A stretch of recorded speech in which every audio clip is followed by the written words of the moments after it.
Oke, halo assalamualaikum semuanya. Kita masih melanjutkan dari materi jaringan ya. Tadi di pertemuan sebelumnya kita sudah membahas terkait dengan graf gitu.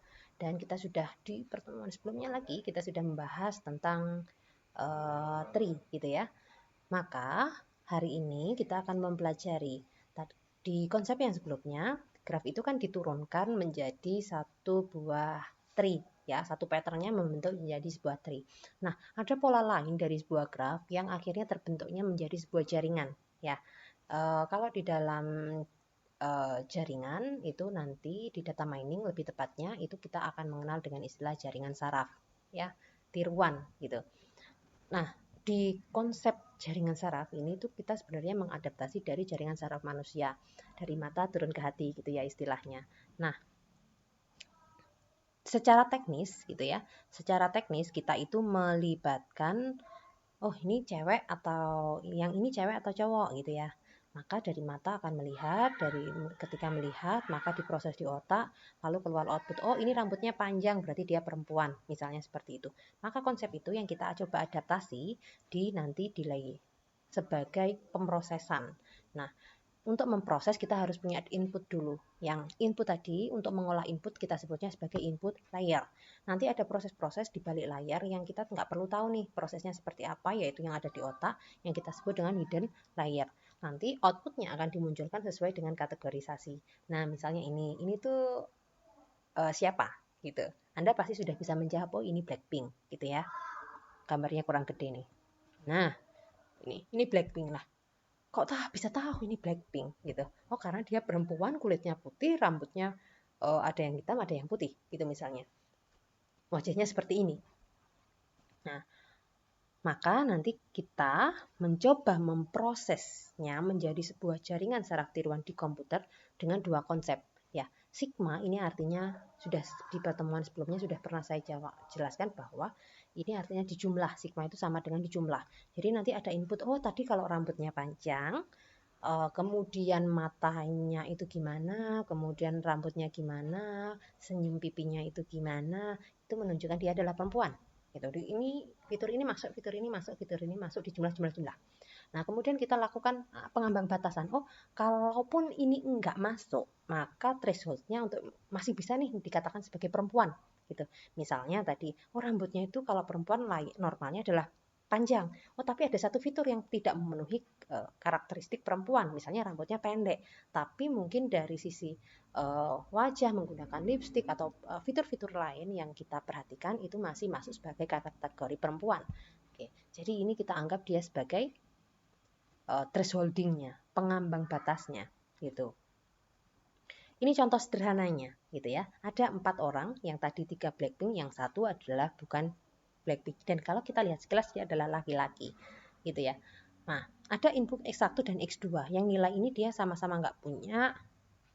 Anggaplah ya, ini data pertama, ini data kedua, ini data ketiga, ini data keempat.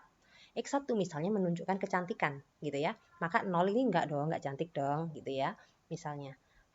Yang ini Rosa ini ya, ini Rose ya. Itu saya menilainya dia enggak cantik gitu misalnya. Ya saya nilai aja 0. Yang X2 misalnya terkait dengan kekayaan atau apapun itu ya. Misalnya X1 rambut panjang gitu misalnya.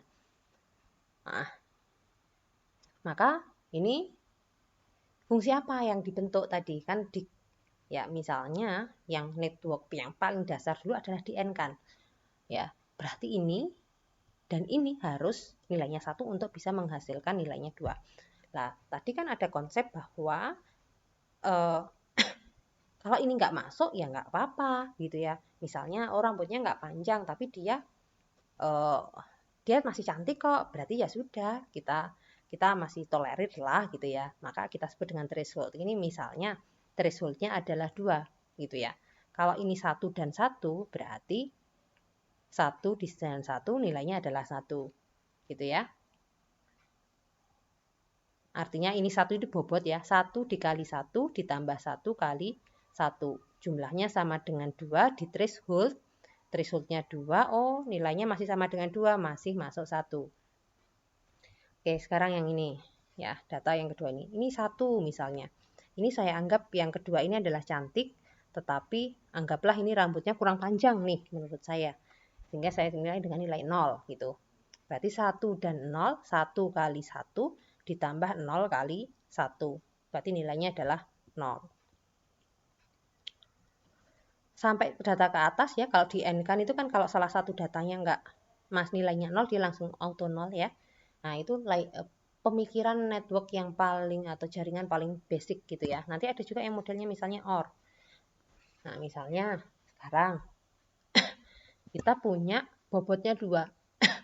Ini sama-sama penting nih misalnya. Dengan datanya beda ya, bisa diperhatikan datanya beda. Ini tadi misalnya dari, ini harusnya kebalik ya, ini harusnya. Nah, ini data 00 menunjukkan misalnya ini kulitnya hitam ya. Yang 11 menunjukkan kulitnya putih ya. 0101 ini untuk menunjukkan dia nggak ganteng, nggak cantik. Ini kayaknya dari foto ini kebalik jadi kayak cantik, ini kok kayaknya nggak cantik karena rambutnya ketutup, yang ini kok kayaknya cantik gitu ya. Maka nilainya kita punya data seperti ini. Kalau menerapkan fungsi OR, maka salah satu masih 1 kita ACC gitu ya. Berarti 00 nilainya 0, 01 nilainya 1, 10 nilainya 1, 11 nilainya tentu nilainya 1 gitu. Ini yang network yang masih basic-basic gitu ya. Tapi kan nggak semua masalah bisa diterjemahkan dengan cara logika N ataupun logika OR saja gitu ya. Maka semakin banyak fiturnya, tadi misalnya saya mau mencomblangkan si anak A dengan si anak B. Lah, kira-kira cocok enggak gitu. Misalnya inputannya apa saja, kekayaan, ketampanan, kecantikan, kelemah gemulaian dan sebagainya itu. Maka nanti dipetakan dalam bentuk pola seperti ini ya. Ini adalah sebuah inputnya, dia punya bobot tertentu, kemudian dia punya bias ya. Yang biasnya ini nanti saya abaikan ya, jadi cukup ada input aja. Bias ini misalnya gini, tadi ini pemilihan Abang None, nilai dia itu 99. Dengan adanya bias, misalnya baru boleh dikatakan daftar Abang None Jakarta misalnya ketika nilai dia 100 gitu ya. Tapi kok nilai dia 99 itu udah mepet tuh, udah mendekati garisnya, garis untuk dibolehin. Ya sudah saya kasih bias aja gitu ya. Ya bolehlah maju mundur sedikit nilainya 2 nilai atau 1 nilai gitu. Maka orang yang tadi nilainya hampir mendekati ACC untuk daftar Abang None itu masih bisa ikut gitu. Tapi kalau nilai biasnya nggak masuk, berarti logika sederhananya, misalnya nilai dia 99 untuk daftar Abang None nilainya 100, berarti ya dia nggak boleh ikut gitu ya. Ya berarti dengan adanya bias. Tapi di si contoh sini saya tidak mempertimbangkan gitu. Lalu nanti ada fungsi aktivasi, jadi ini sebenarnya konsepnya adalah melakukan thresholding, kira-kira ini betul outputnya 1 atau outputnya 0 gitu ya. Ini contoh data masalah yang tadi. Nah, saya perbesar dulu ya. Nah, ini ya. Data ini saya balik begini ya. Untuk menunjukkan representasi secara berurutan bahwa data pertamanya ini, data keduanya ini, data ketiganya ini gitu. Kemudian ya, input yang saya mau pertimbangkan adalah putihnya kulit dengan warna rambutnya.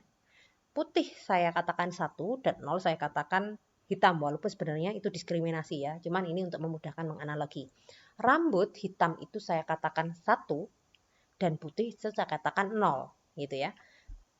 Lalu untuk menunjukkan bahwa dia cantik atau tidak, kita menggunakan leveling ya. Mana yang lebih menunjukkan dia dikatakan cantik ketika dia warnanya putih, kulitnya putih, atau rambutnya yang lebih menunjukkan gitu ya. Maka di sini saya menggunakan misalnya putih nih untuk sebagai bobot paling tinggi untuk menunjukkan oh dia dikatakan cantik. Itu lebih dominan karena kulitnya itu putih gitu dibandingkan karena rambutnya. Maka di sini bobotnya saya buat saja nilainya lebih besar daripada si yang rambutnya tadi. Jadi W itu menunjukkan bobot untuk si warna kulit putihnya tadi, dan W2 untuk menunjukkan bobot untuk rambut Maka di sini saya contohkan dulu, karena putih lebih dominan daripada rambut, sini contohnya misalnya 1, 1 ya, bobotnya 1. Ini ya, bobotnya adalah 1. Dan untuk bobot rambut, saya set aja setengah. Ini. Maka kita cek dengan data. Oh, data pertama itu kulitnya putih. Data kedua juga kulitnya putih. Data ketiga kulitnya ternyata juga putih. Sehingga terbentuk ya warna kulit untuk ketiganya sama-sama putih. Ini. Nih. Kemudian untuk rambut. Rambut tadi warna hitam ya. Sini hitam nilainya 1,1. Yang putih warnanya 0 gitu.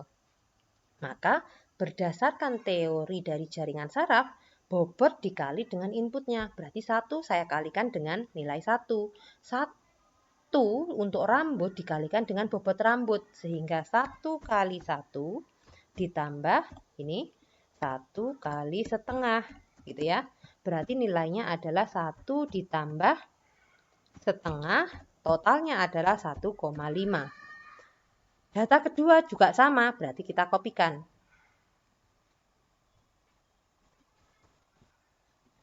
Maka proses menjumlah ini sebenarnya masuk di tahap summing. Nah, kemudian ada metode yang namanya activation function, yaitu memberikan fungsi aktivasi. Kalau nilai dia misalnya lebih dari 1, ini kita set cantik. Kalau kurang dari sama dengan 1, kita katakan dia jelek gitu ya. Berarti ini masuknya adalah kelas 1 atau kita sebut dengan cantik. Itu. Yang ini juga kita sebut dengan cantik. Gitu. Nah, di langkah selanjutnya itu ada nilainya beda ya. Coba kita hitung.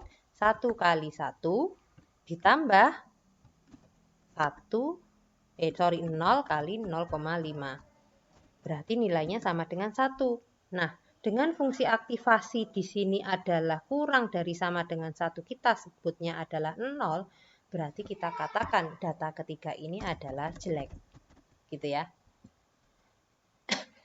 Nah, fungsi aktivasi itu terus gimana cara? Kalau ini kita rubah nilainya ya.